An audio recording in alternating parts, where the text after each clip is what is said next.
How can a brand new store reach $10,000 a month on Etsy, let alone an established store? 10K a month will absolutely give you freedom from the 9-to-5 hustle and change your life. So in this video, I want to share with you 3 high impact strategies to reach $10,000 a month in the example that I will use in 3 months. What's up, everybody? Welcome back to the channel. My name is Dave Denard. If you're new here, please hit subscribe. I'm going to share with you a very powerful testimony from a student of mine inside my hands-on coaching program.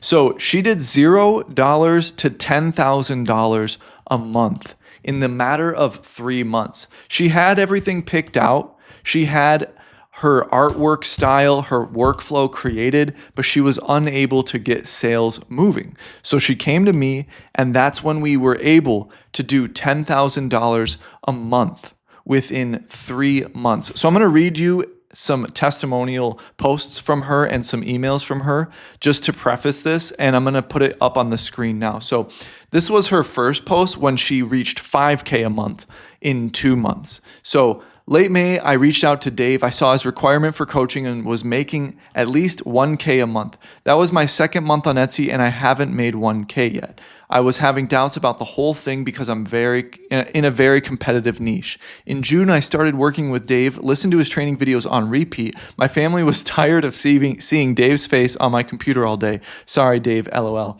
In July, my revenue was 5K, 5X in 2 months. Still a lot of work to do, but wanted to share because I'm so happy with the decision of stalking Dave into coaching me. The next goal is 10K per month. Thanks, Dave Denard. Absolutely. So this was that was after the second month.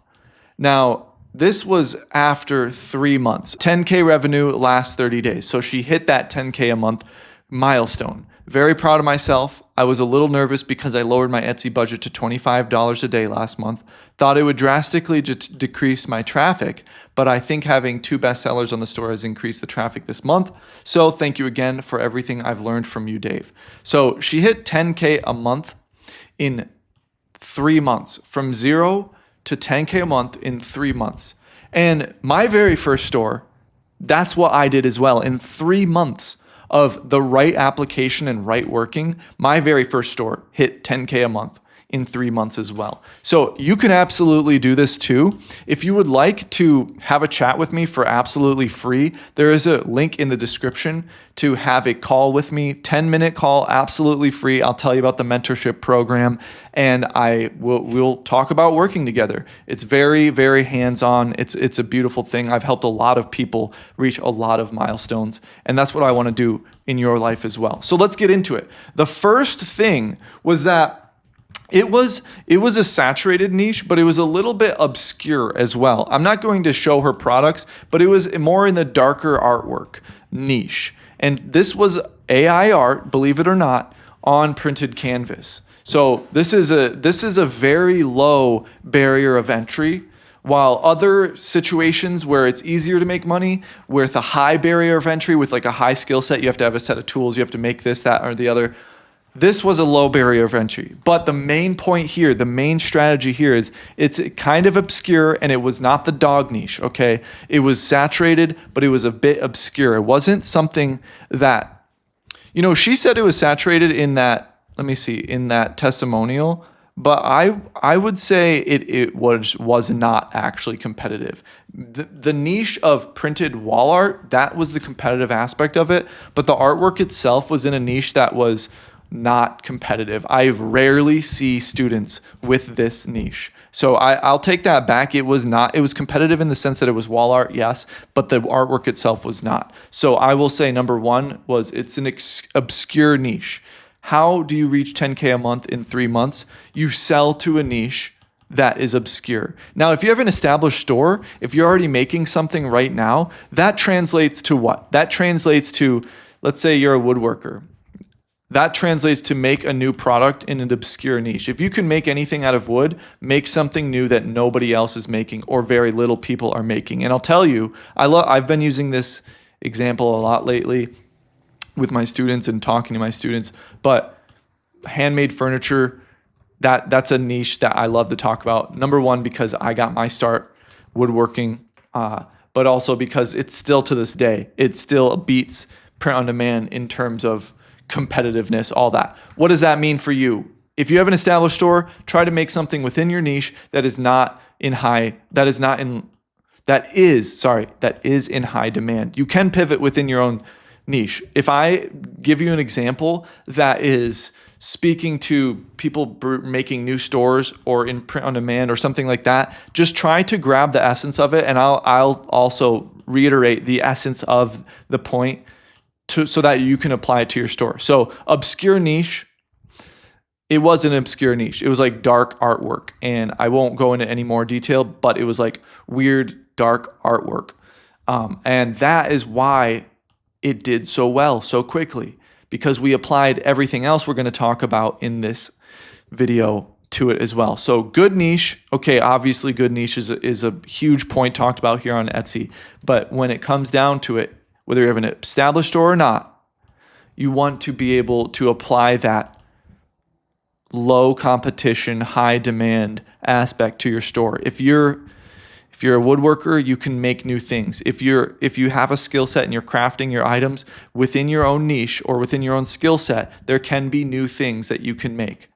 I've taught this from the very, very beginning. Within your own niche and skill set, whatever you sell, print on demand or handmade, whatever it is, there are things you can pivot in that wouldn't throw the balance of your store off, that you wouldn't be like, oh, I'm selling a brand new item. You don't need to start a new store to pivot and find something in high demand within your own niche. So never get boxed in mentally thinking you have to start a new store if you don't want to. You can actually find things that are in high demand within your skill set or niche. There's two areas there. Number two.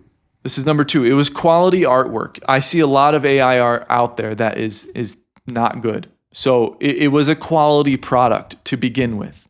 That is a simple yet powerful point that I want to make to you. That you might hear it a lot. You got to have a quality product, but you hear it so often because it's so powerful. It's so powerful that you hear it so often that you must have a quality piece. You must have a quality product. And in this instance, the artwork itself was high quality. She was good at making prompts on AI. The AI art was super good. So you have to have quality. Remember that. And number three, good SEO. Obviously, okay, great. Yes, you need good SEO. You need to pick keyword phrases that have high demand. If you're not choosing high demand keyword phrases, you're not going to get your listing in front of the right people. You won't even be eligible to be in front of the right people. The photo needs to be killer, but the SEO needs to qualify it to go in front of the right people. In a previous video, maybe I'll post this one before, I don't know. In a recent video, I spoke about how SEO doesn't really matter and human interaction trumps everything, which it does. But in order to be eligible to show up and have interaction with humans, I'm talking about your listing, then you need to have the SEO that qualifies it for that. So, get good at SEO straight up. And the second part, the B to 3B, if you will, number 3 is listing a lot. This is a big thing. You might have heard it before, but I pushed her to get to 200 listings. You can over dilute your store. Now, this is something you might have not heard. You probably heard, or if you haven't heard, let me be the first to tell you that you should get to 200 listings.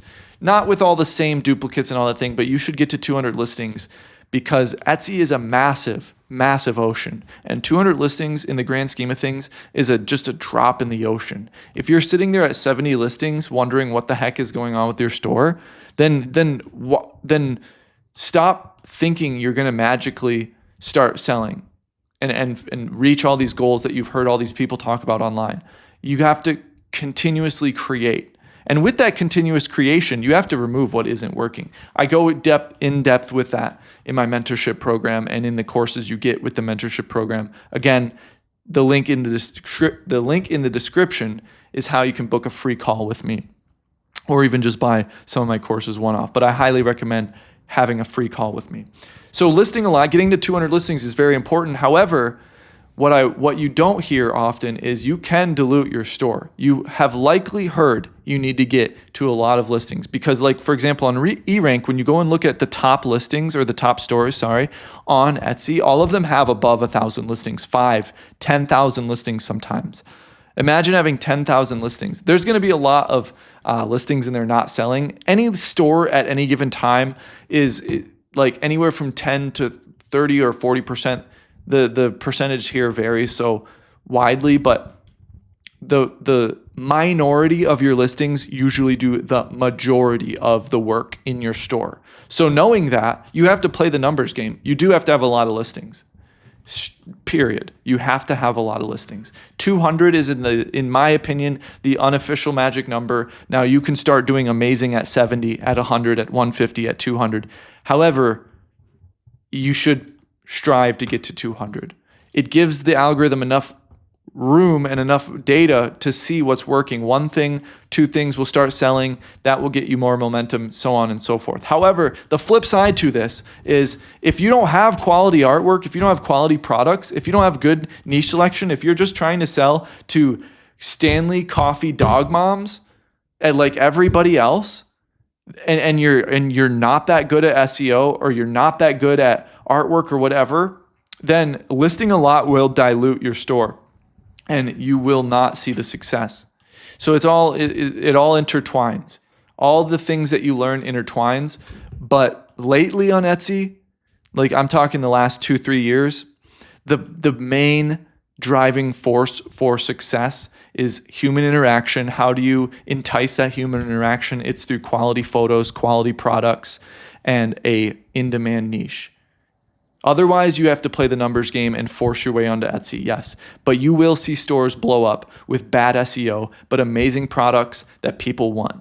It's why you see weird things go viral on Instagram and on TikTok. It's because human interaction tells the algorithm, people want to see this. The algorithm doesn't care what it is. It just shows, its job is to show other people, in this instance, customers on social media, viewers, what they want to see in order to get the reaction that the website wants from you. On social media, on YouTube, on things like this, the reaction the algorithm wants from you is your time.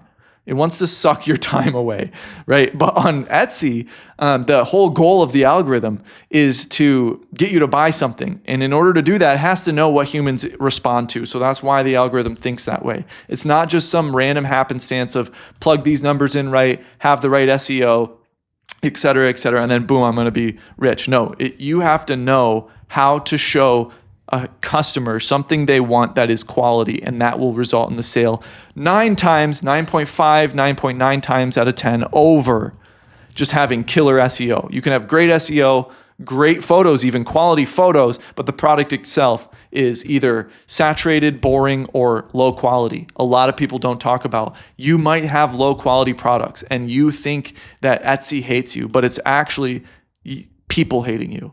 Not hate, but disliking you and choosing not to purchase your products because it's low quality. That not everybody gets a participation trophy on Etsy. And it used to be that way like years and years and years ago. But not everybody gets a participation trophy on Etsy.com anymore. You have to have good stuff. So those are the 3 things. If you would like to book a call with me, a free 10-minute call to get into my mentorship program and have similar results like this, there are plenty of testimonies, and I'll be posting a lot more testimonies like this coming up. Then just book the link. Let's talk for 10 minutes, absolutely free, and we'll get you into the coaching program. In the meantime, I hope you have a beautiful day. God bless.